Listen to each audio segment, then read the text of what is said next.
Assalamualaikum warahmatullahi wabarakatuh. Perkenalkan, nama saya Halimatus Sa'dia dengan nomor NIM 0102-1282-328068 dari kelas Sejarah Pemikiran Ekonomi L1 Indralaya.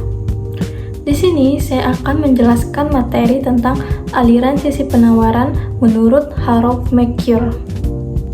Yang pertama ada latar belakang.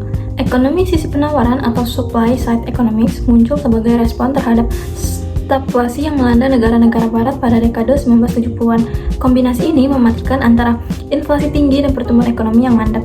Dalam konteks ini, pendekatan Keynes tradisional yang berfokus pada stimulasi permintaan agregat dinilai tidak lagi memadai. Harold McClure bersama oknum-oknum sisi penawaran lainnya seperti Arthur Laffer dan Robert Mundell mengembangkan kerangka berpikir bahwa solusi sejati terletak pada sisi penawaran ekonomi, yakni kapasitas, insentif, dan efisiensi produk. Bukan sekadar pada stimulasi permintaan konsumen saja. Nah, prinsip dasar ekonomi dari sisi penawaran ini, kemakmuran jangka panjang tidak diciptakan melalui konsumsi semata, melainkan melalui kapasitas ekonomi untuk memproduksi lebih banyak barang dan jasa secara efisien. Apa itu aliran sisi penawaran? Nah, menurut McClure, ekonomi sisi penawaran adalah pendekatan makroekonomi yang meyakini bahwa pertumbuhan ekonomi paling efektif dicapai melalui peningkatan penawaran agregat, yaitu kapasitas total perekonomian dalam menghasilkan output. Berbeda dengan ekonomi Keynesian yang mendorong pertumbuhan lewat stimulasi permintaan, aliran ini berfokus pada 3 dimensi utama, yaitu insentif produksi, yang artinya memotong pajak dan mengurangi regulasi agar individu dan perusahaan termotivasi bekerja, berinvestasi, dan berinovasi lebih banyak. Yang kedua, ada kapasitas produksi, memperluas faktor-faktor produksi, tenaga kerja terampil, modal fisik, teknologi, dan infrastruktur. Yang ketiga, efisiensi alokasi. Ini membiarkan mekanisme pasar mengalokasikan sumber daya secara optimal tanpa distorsi berlebihan dan intervensi pemerintah. Pilar-pilar utama pemikiran McClure. McClure mengidentifikasi 6 elemen kunci yang membentuk fondasi aliran sisi penawaran. Yang pertama, ada kurva Laffer dan optimasi pajak, yang artinya ada titik optimal tarif pajak. Pajak yang terlalu tinggi mengurangi penerimaan negara karena membunuh insentif produktif. Pemotongan pajak pada tarif yang terlalu tinggi dapat meningkatkan total penerimaan pajak melalui basis pajak yang lebih luas. Yang kedua, kapital manusia dan investasi sumber daya manusia. Pertumbuhan jangka panjang sangat bergantung pada kualitas tenaga kerja. McClure menekankan pentingnya pendidikan, pelatihan, dan peningkatan produktivitas tenaga kerja sebagai pendorong penawaran agregat. Yang ketiga, investasi swasta dan akumulasi modal. Nah, investasi modal fisik ini atau mesin, teknologi, infrastruktur untuk memperluas kapasitas produksi. Kebijakan yang mendorong tabungan dan investasi swasta melalui insentif pajak investasi merupakan kunci utama.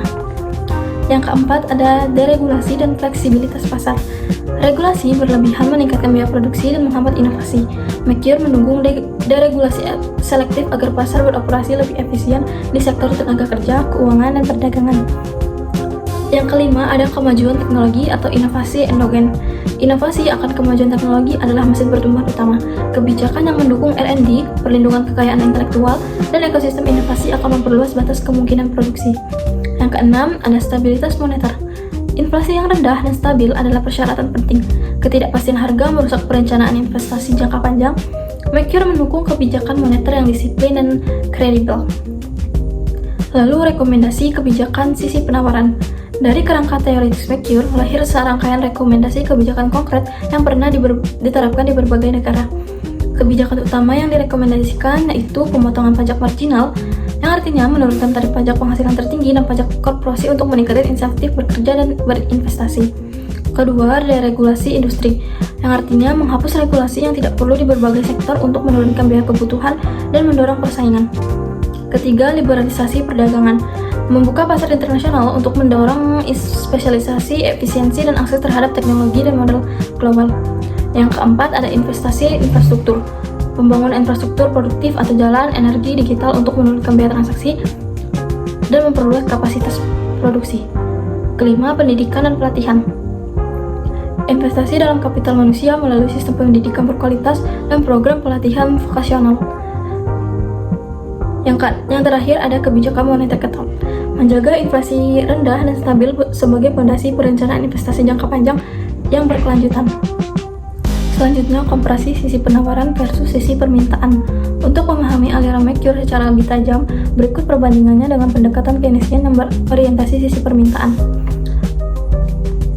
Aspek yang pertama yaitu ada fokus utama dari sisi penawaran, kapasitas, dan insentif produksi. Dari sisi permintaan yaitu stimulasi permintaan konsumen. Kedua, ada instrumen pajak. Dari sisi penawarannya, potong pajak marginal dan korporasi. Dari sisi permintaannya, pajak untuk redistribusi dan spending. Ketiga, peran pemerintah. Dari sisi penawarannya, minimal, enabling environment. Dari sisi permintaannya, aktif sebagai stabilisator ekonomi. Yang keempat, horizon waktu. Dari sisi penawaran, jangka panjang atau struktural. Dari sisi permintaan, jangka pendek atau stabilisasi siklus. Yang kelima, ada mekanisme utama.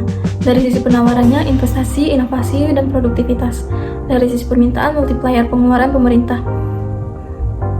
Yang keenam, ada resep krisis. Dari sisi penawarannya yaitu deregulasi, potong pajak, dan efisiensi. Dari sisi permintaan, stimulus fiskal, defisit anggaran. Yang aspek terakhir ada pandangan inflasi. Dari sisi penawarannya akibat monetisasi utang dan biaya. Dari sisi permintaan akibat kelebihan permintaan agregat. Lalu kekuatan dan kelemahan. Seperti setiap aliran pemikiran ekonomi, pendekatan sisi penawaran Merkur memiliki kelebihan yang diakui sekaligus kritik yang perlu dipertimbangkan secara objektif. Kekuatan aliran sisi penawarannya yaitu yang pertama, mendorong pertumbuhan produktivitas jangka panjang yang berkelanjutan. Kedua, memperkuat insentif bagi inovasi dan kewirausahaan. Ketiga, mengurangi distorsi ekonomi dan overregulasi. Yang keempat, basis teoritis kuat dalam ekonomi mikro atau teori pilihan rasional. Yang kelima, berhasil memangkas inflasi dan mendorong boom ekonomi 1980-an di Amerika Serikat. Yang terakhir, relevan untuk ekonomi berkembang yang membutuhkan ekspansi kapasitas. Lalu kelemahan dan kritik. Yang pertama, ada manfaat pemotongan pajak cenderung lebih dinikmati kelompok kaya atau efek trickle down diragukan. Yang kedua, mengabaikan peran permintaan dalam mengatasi resesi jangka panjang. Yang ketiga, ada regulasi berlebihan dapat memicu krisis keuangan, contohnya pada krisis tahun 2008. Keempat, dampak positif sering membutuhkan waktu lama untuk dirasakan masyarakat.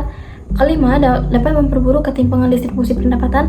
Terakhir, asumsi pasar sempurna tidak selalu realistis di negara berkembang. Terakhir, kesimpulan dan relevansi kontemporer. Aliran sisi penawaran menurut Howard Merkur memberikan kontribusi signifikan dalam memperluas wawasan ekonomi makro di luar paradigma Keynesian yang dominan. Dengan menekankan kapasitas produksi, insentif, dan efisiensi, aliran ini menawarkan perspektif yang lebih struktural dan jangka panjang tentang bagaimana kemakmuran diciptakan. Dalam konteks ekonomi modern, pemikiran Merkur tetap relevan, terutama dalam diskusi mengenai reformasi pajak, kebijakan investasi publik swasta, peningkatan produktivitas tenaga kerja, dan peran teknologi dalam pertumbuhan ekonomi. Namun demikian, pendekatan terbaik umumnya bersifat dialektik, mengkombinasikan kebijakan sisi penawaran untuk pertumbuhan jangka panjang dengan instrumen sisi permintaan untuk stabilisasi jangka pendek. Baiklah, sekian video penjelasan dari saya. Saya akhiri. Wassalamualaikum warahmatullahi wabarakatuh.